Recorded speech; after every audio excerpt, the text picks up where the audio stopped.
31. E aconteceu que, ao contemplarem os dias em que devia ele ser assunto aos céus, manifestou no semblante a intrépida resolução de ir para Jerusalém. Os irmãos,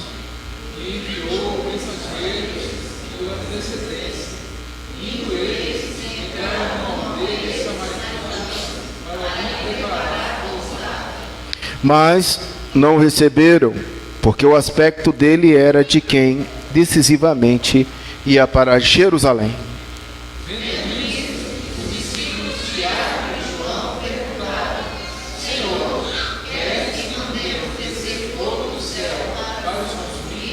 Jesus, porém, voltando-se, os repreendeu e disse: vós não sabeis de que espírito sois. Do homem não veio para destruir as almas dos homens, salvá-las.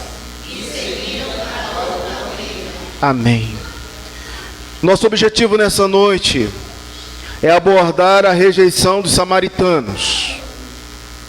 A nossa pergunta reflexiva: como lidar com os conflitos religiosos? Volta e meia, a igreja, ela passa por atritos, ela passa por conflitos, e nós estamos vivendo um momento diferenciado, em que a igreja protestante brasileira, ela passará por alguns desafios, por alguns atritos, por alguns conflitos.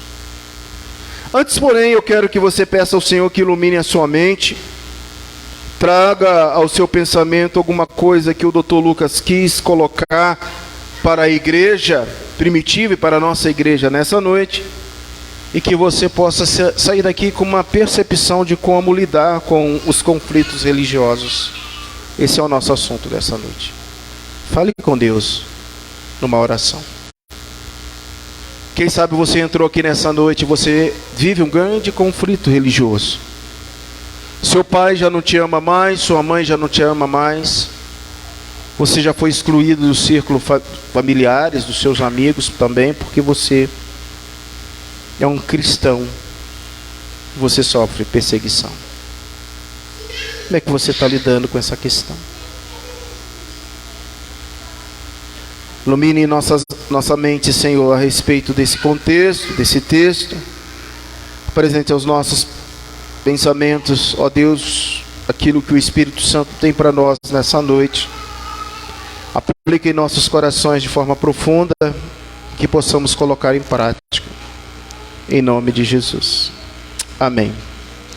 Depois, irmãos, da ética cristã, que foi o nosso último assunto abordado na semana passada, nós chegamos agora a esta questão da rejeição dos samaritanos a Jesus. No domingo passado nós tratamos sobre a ética, a nossa conduta, o que se espera dos discípulos do Senhor. Naquela noite nós percebemos que os discípulos passaram e fizeram 3 testes. Primeiro, Jesus estava comunicando sobre a ressurreição. Segundo, eles estavam disputando, uma disputa interna para ver quem era o maior entre eles. E terceiro, faltava discernimento para compreender aquilo que Jesus estava apresentando. No domingo passado nós vimos essas observações e chegamos à conclusão que há uma urgência em nosso procedimento, em nossa ética cristã.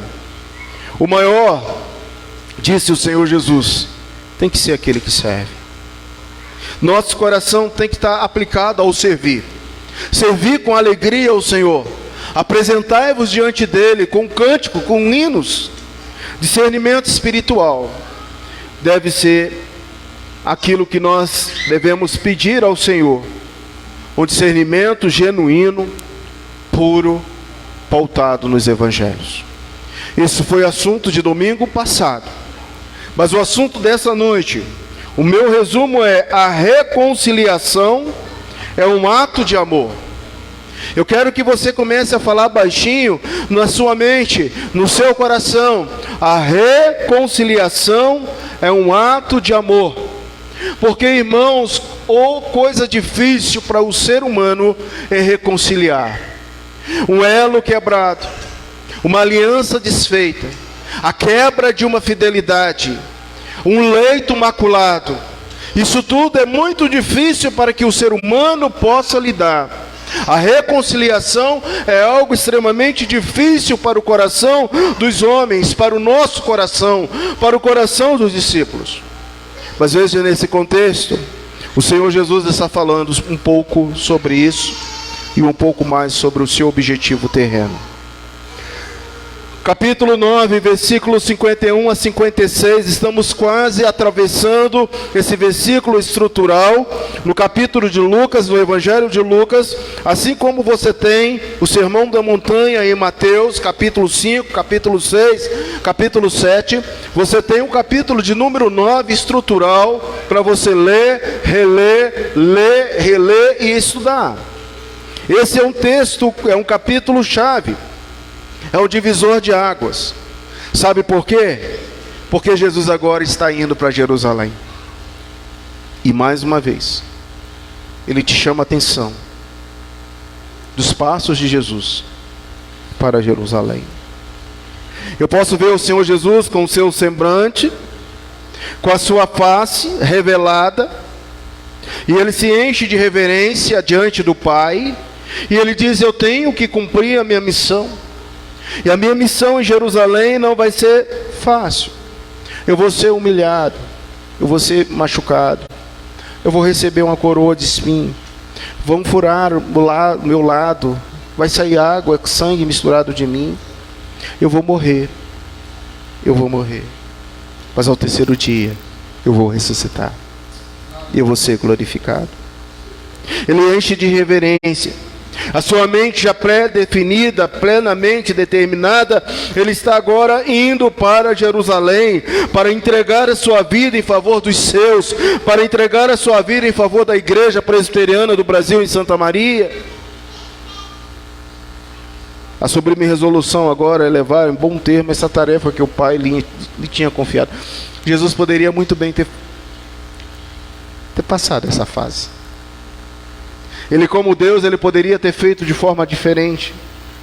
Mas a função dele, o objetivo dele, ele foi predestinado a sofrer em meu lugar, a levar uma coroa de espinho, a levar a minha dor, a levar o meu sofrimento, a levar as nossas angústias. O profeta Isaías diz que sobre ele pesou o pecado da humanidade e sobre suas pisaduras nós somos sarados. Ele fez enfermar, ele levou sobre si todas as nossas humilhações, todas as nossas alianças quebradas, tudo aquilo que nós sofremos, como falamos no início, como preciosidade que se perdeu ao longo do tempo. Jesus, ele tinha um objetivo: reconciliarmos com o Pai. E ele foi até o fim. Irmãos, nós estamos virando a chave. A partir do capítulo de número 10, você vai ver Jesus mais perto de Jerusalém.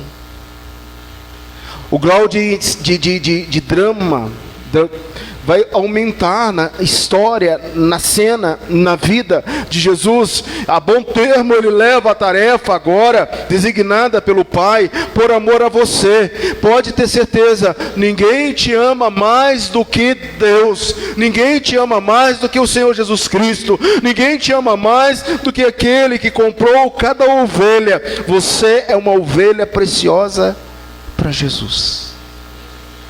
Ele te comprou. O seu rosto radiante, decidido, marcha em passos triunfais para Jerusalém. E nesse inteirinho tem essa passagem. Olha para essa passagem. O que está acontecendo? O versículo 51 diz que depois daqueles dias em que deveria ser revelado, manifestou o seu semblante intérprete a resolução de ir para Jerusalém. Como já mostrou, se depende claramente da presente passagem, bem como de 9:53 até 10:38, Jesus ele está tomando um caminho via Jerusalém. E a gente pode até pensar que Jesus está tomando o caminho naquela via cruz. Daqui a pouco a gente vai comemorar a Páscoa. Nós vamos recordar o sacrifício vicário de Jesus aqui de várias formas. Mas agora Jesus está decidido morrer. Morrer pela igreja. Morrer por você. O culto dessa noite é um culto cheio de muito simbolismo. Já participamos da ceia do Senhor. O culto dessa noite nos lembra que alguém morreu em nosso lugar. Que alguém deu a sua vida em nosso lugar. O verso 21 vai apresentar para nós algumas lições importantes. A primeira, o 51, diz aqui: toda a vida, Jesus, inclusive nessa viagem, está com a sua mente, o seu foco em Jerusalém, e ele vai se desenvolvendo, ele vai trabalhando o seu plano de acordo com o projeto divino. Eu quero dizer para você, Deus tem um plano para a sua vida, Deus tem um propósito para a sua vida, Deus conhece a sua história, a minha história, a nossa história, e esse projeto de Deus, ele é para ser vivido, porque os planos de Deus jamais passarão. Não passou na vida de Jesus. Em segundo lugar, o verso 51 mostra para a gente, o próprio Jesus estava plenamente consciente desse fato. E nós podemos voltar os nossos olhos, eu convido você para ver o capítulo 9, verso 22 e 27, é só voltar um pouquinho, 22 do 9, e dizendo: é necessário que o Filho do Homem sofra muitas coisas. E aí você vê o que estaria para acontecer com Jesus em Jerusalém: seja rejeitado pelos anciãos, pelos principais sacerdotes, pelos escribas, seja morto, olha, e no terceiro dia ressuscite. Talvez você esteja pensando: meu Deus, por que eu? Por que a minha vida? Tantas lutas, tantas dificuldades, por que eu? O Senhor tem um propósito em tudo que acontece com você. E nós, como descendentes, e aí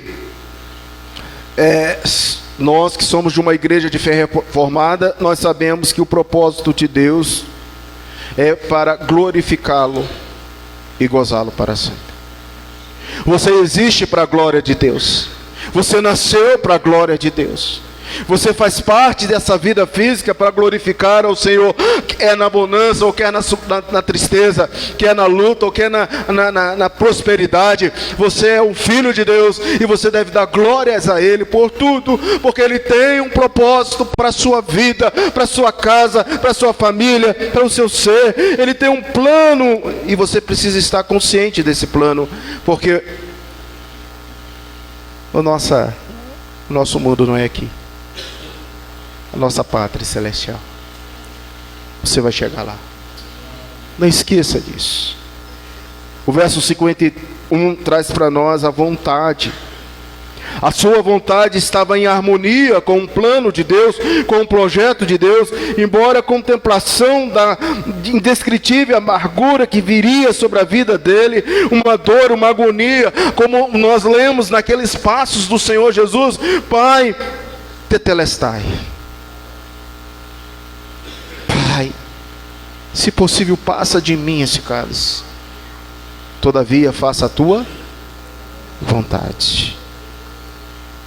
Meus queridos irmãos, Lucas escrevendo há muito tempo, depois do Calvário, porque isso se deu antes do escrito de Lucas, ele passa a história, e ele traz para a igreja, para a nossa igreja, nessa noite, algo muito importante. Eu gostaria que você colocasse no seu coração algo muito importante: a morte de Cristo, o sacrifício de Cristo, não foi em vão. Se nós estamos aqui nessa noite, é porque a morte dele, o sacrifício dele, a graça custou um alto preço. Versos 52 e 53, nós temos uma ação. Se você volta para o capítulo 9, 52 e 53, você tem uma ação de Jesus. Jesus envia mensageiros para que pudesse estar naquela aldeia de samaritanos, para que pudesse preparar um lugar para que ele pudesse passar a noite. Ele estava só de passagem. Era só uma noite. Era só um pernoite para ele e para a sua equipe. Eram 13 pessoas. Mas veja o versículo 53. Eu temo muito, irmãos, porque existem cidades que não querem Jesus. Existem famílias que não querem Jesus. Existem localidades que já rejeitaram Jesus. Talvez você no seu coração alguma vez já tenha rejeitado Jesus. Mas veja o versículo 53. Mas não o receberam, porque o aspecto dele era de quem decisivamente ia para Jerusalém. Jesus não ia ficar em Samaria, Jesus ia para Jerusalém. A razão para a ação de Jesus é clara. A chegada sem aviso a um grupo talvez de 13 homens para comer, para pernoitar, poderia causar dificuldades nas hospedarias. Não obstante, os samaritanos não queriam a presença do mestre ali entre eles. Rejeitaram o próprio mestre, mandaram o mestre embora. Não queremos aqui. Para você ter uma ideia, havia um conflito muito grande entre judeus e samaritanos. É preciso ler o historiador Flávio Joséfo, e ele traz em seu livro Guerra Judaica, capítulo 2, página 232 a 246 da Antiguidade, século 20, entre 118 a 126, narra-se a grande batalha entre judeus e samaritanos. Eles não se davam. Havia um grande preconceito.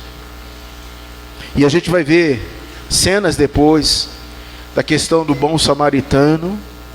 Aí vai ser o inverso. O bom samaritano fazendo os ensinamentos do Mestre Jesus, e os fariseus, escribas e sacerdotes lá não cumprindo a lei, a ordem do Senhor Jesus. Havia um grande atrito entre eles. O verso 54, Tiago e João. Mais uma vez, irmãos, nós falamos num desvio de João no domingo passado. E mais uma vez Jesus repreende Tiago e João. Muitas vezes nós, como cristãos, não importa quantos anos você tem de jornada, de caminhada na igreja, se foi ontem ou se é agora que você está andando, muitas vezes o Senhor Jesus nos puxa a orelha, nos corrige.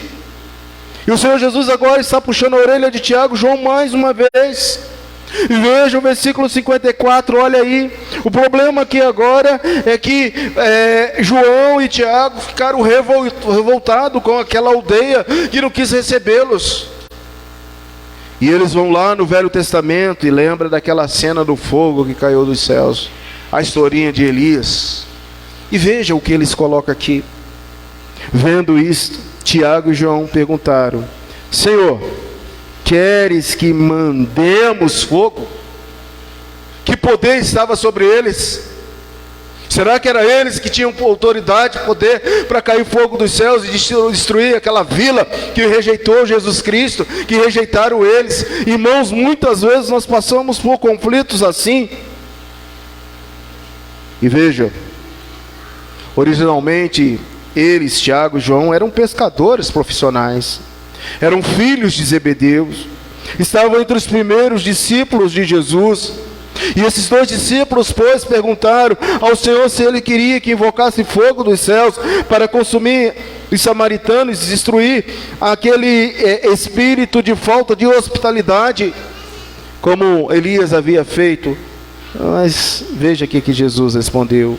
Jesus disse: não, Tiago, não, João, meu objetivo não é esse. Olha aí, Jesus, porém, voltando, os repreendeu e disse: vós não sabeis de que espírito sois. Não é uma pergunta, é uma afirmação. Eu quero que você leia agora a parte B desse versículo aí. Leia aí. E você vai perguntar se você sabe de que espírito tu és, que espírito você é, que natureza você faz. Invocamos a presença do Senhor nesse culto, adoramos já o Senhor, participamos da ceia do Senhor, estamos em família, e eu te pergunto, você sabe de que espírito você é?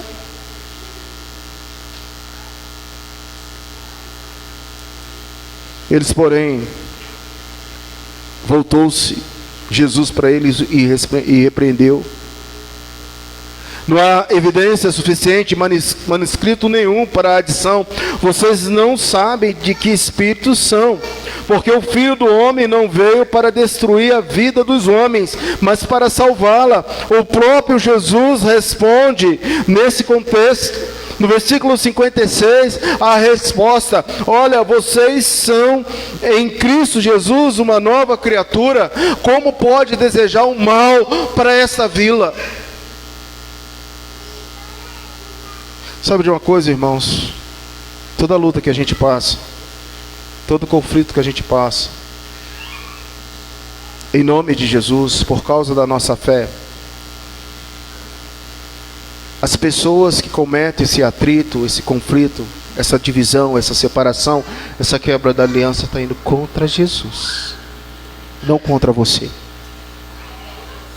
O seu marido que chega em casa embriagado e não quer nada com Jesus, o seu filho que está no mundo das drogas, perdido, distante, o seu vizinho que conhece Jesus e está afastado do Senhor Jesus, que trava uma briga, uma luta, um conflito com Ele e um mundo espiritual. O nosso coração não deve ser como o coração de Tiago, de João. Senhor, mata esse infeliz, acaba com a minha dor, eu quero ser livre, para poder, ainda faz aquilo que muitas pessoas falam, é reverso, né? Eu quero o mal para que eu possa fazer o bem. Que história é essa? Que espírito você é? Aguenta, demonstre amor, demonstre compaixão, chore por ele, lamente por ele.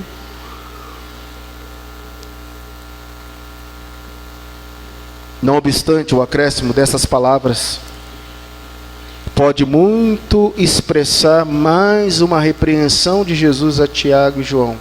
Mais uma. João, antes de você ser o apóstolo do amor, João, o Espírito Santo precisa trabalhar no seu coração. Irmãos, sabe o que eu vejo aqui? Alguém dócil. A gente sabe que João era amoroso. Desde o início, nós sabemos que João era amoroso. Mas João e Tiago estão nessas duas cenas, desde o domingo passado, com um coração duro, colérico, muito próximo de Pedro. Sabe de uma coisa, irmãos? Às vezes o seu coração, que é dócil, que tem o amor de Cristo, que já provou das compaixões, da misericórdia do Senhor, está duro, está colérico, está com raiva, está angustioso, está deprimido, está distante. Olha, observe como Jesus está trabalhando. De que forma Jesus trabalha? Veja o versículo 56. Finalzinho de 56. Sabe o que Jesus faz? Ele vai para outra aldeia. Se não nos receberam aqui em Samaria, vamos para outra aldeia. Vamos andar mais um pouquinho. Vamos dormir agora não. Deixa esse povo. Porque o meu objetivo não é aqui. Meu objetivo é Jerusalém. O seu objetivo não é Santa Maria, não é Brasília, não é Brasil. O seu objetivo não é suas lutas terrenas. As nossas lutas terrenas são leves e momentâneas. Nosso objetivo final é Jerusalém. Você está olhando para Jerusalém? Hoje Jesus te chama para olhar para Jerusalém, a pátria celestial, de forma linda, plena. A confissão de fé, quando trabalha essa questão do conflito, do arrependimento para a vida, no 6º, ele disse assim: isto feito, esses devem reconciliar-se com um penitente e recebê-lo em amor. 2 Coríntios 2, 7 e 8, de modo que deveis, pelo contrário, perdoar-lhes e confortá-lo, para que não sejais o mesmo consumido por excessiva tristeza, pelo que vos rogo que confirmeis para com ele o vosso amor. Gálatas 6, de 1 a 2. Irmãos, se alguém for surpreendido em alguma falta, vós que sois espirituais, corrigiu-os com espírito de brandura. Guarda-te para que não sejais também tentado. Levai as cargas uns dos outros, assim cumprirei a lei de Cristo. Vê se não é isso que Jesus está falando aqui para Tiago, para João, para a vila de Samaria, o foco e a missão que ele tinha. E ao terminar essa reflexão nessa noite, eu pergunto a você: como você lidará com os conflitos religiosos? Os conflitos religiosos que a partir de então vão se acentuar no seu emprego, no seu trabalho, na sua comunidade, na sua escola. Você vai ter que olhar e vai ter que ver outros ritos, outras práticas, e você como cristão não vai acusar, não vai matar, não vai apedrejar, não vai chutar a santa, não vai botar fogo no terreiro de Umbanda, não vai fazer nada disso. Você vai demonstrar o amor de Cristo.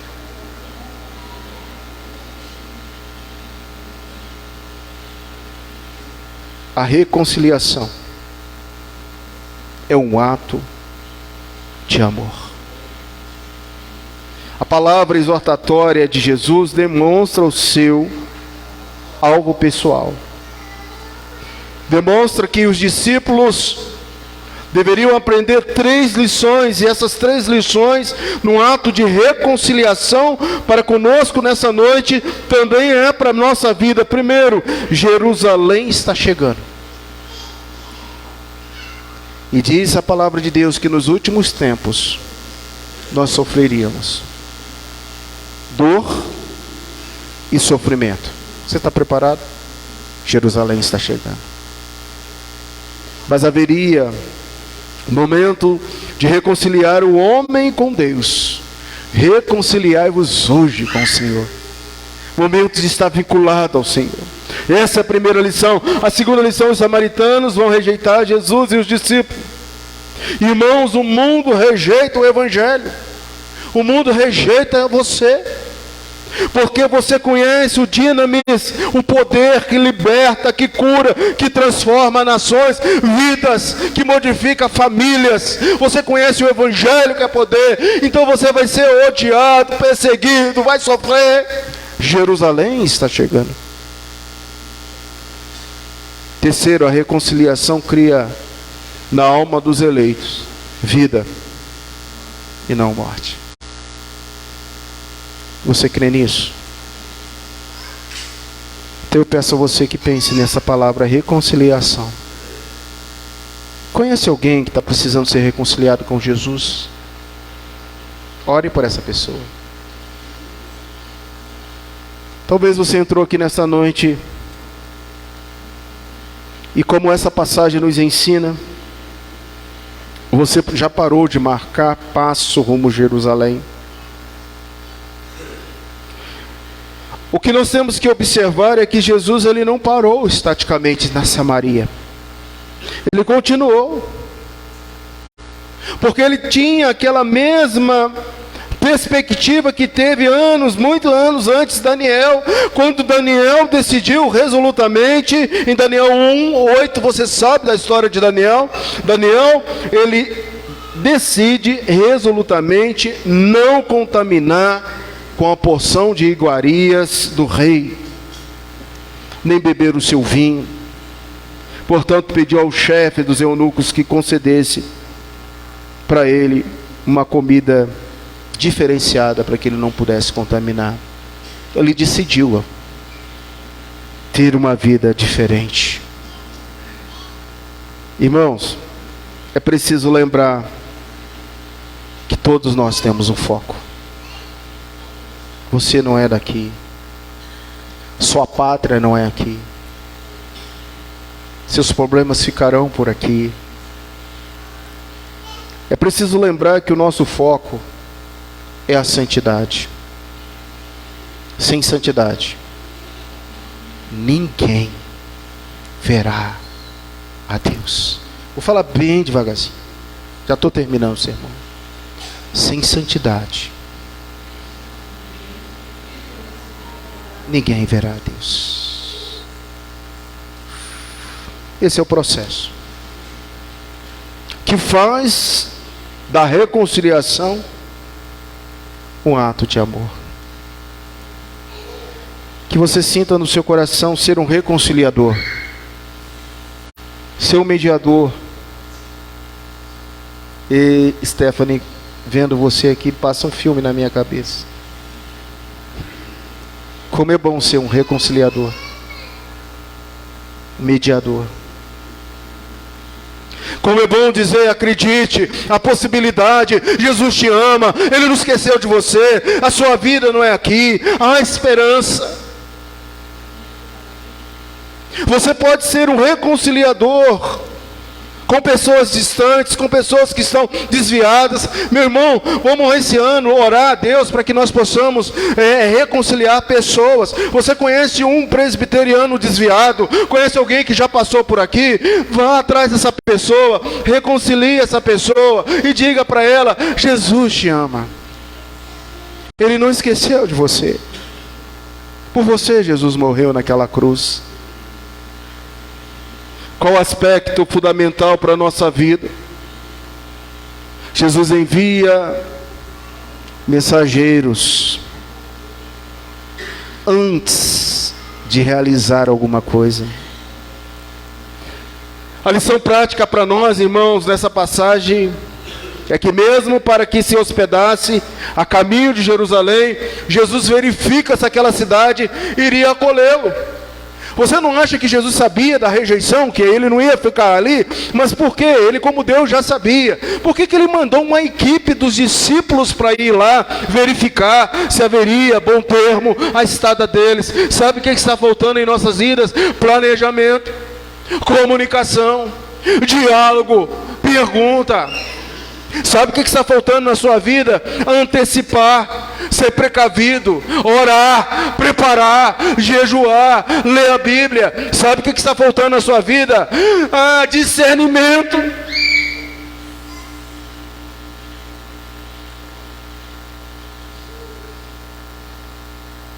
Jesus segue o seu caminho para outra cidade, mas ele não vai maldizer os samaritanos, não.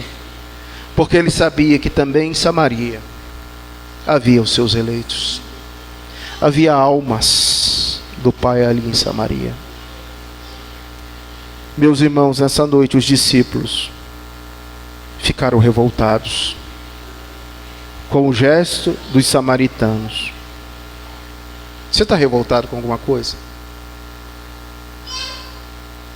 Fecha os seus olhos aí agora, seus olhos.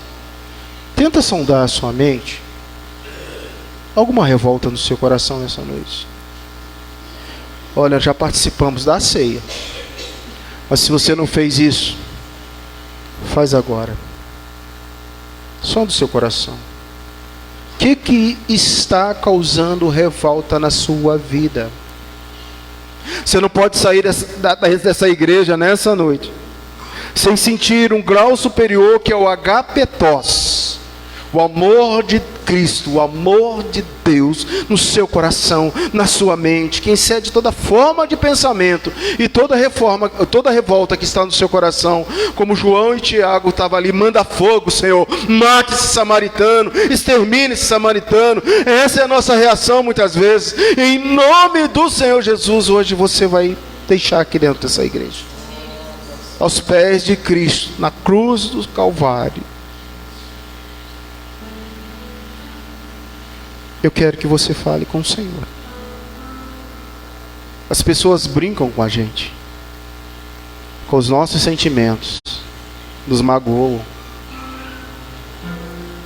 nos ferem com palavras, Mas essa noite é noite de cura. Você crê nisso? Que é noite de cura? Esse texto ficou bem evidente para todos nós e para os discípulos, que a missão de Jesus era reconciliar o pecador com Deus. E essa é a minha missão nessa noite, é reconciliar você com Deus.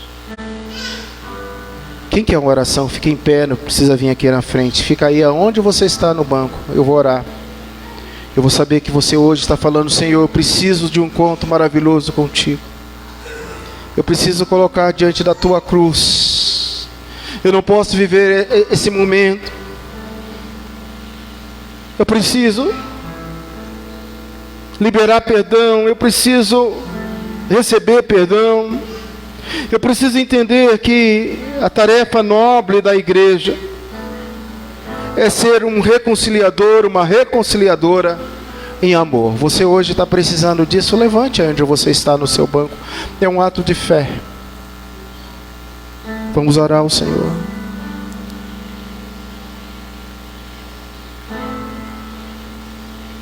Eu convido toda a igreja agora, os que quiserem se colocar em pé, os que puderem, os que quiserem. Você vai orar: Senhor Jesus,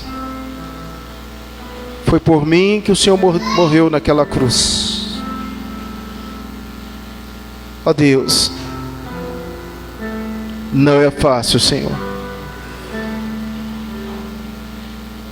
Não é fácil lidar com os conflitos religiosos. Não é fácil, Senhor, ser um reconciliador em amor. Não é fácil, Senhor. Nós somos como João e Tiago, mas nós podemos aprender com o Mestre. Nós podemos colocar diante do Mestre as nossas dores, as nossas dificuldades, o pedir perdão, o humilhar diante do Senhor. Aquele que humilha será exaltado, aquele que exalta será humilhado. Tenha compaixão, nos ensine, Senhor, nos ensine, Mestre. Que nessa noite os corações, ó Deus, feridos, magoados, machucados, sejam curados. Que o sangue de Cristo possa nos lavar e que nós possamos buscar a santidade e a santificação. Em nome de Jesus. Amém. Vamos louvar a Deus.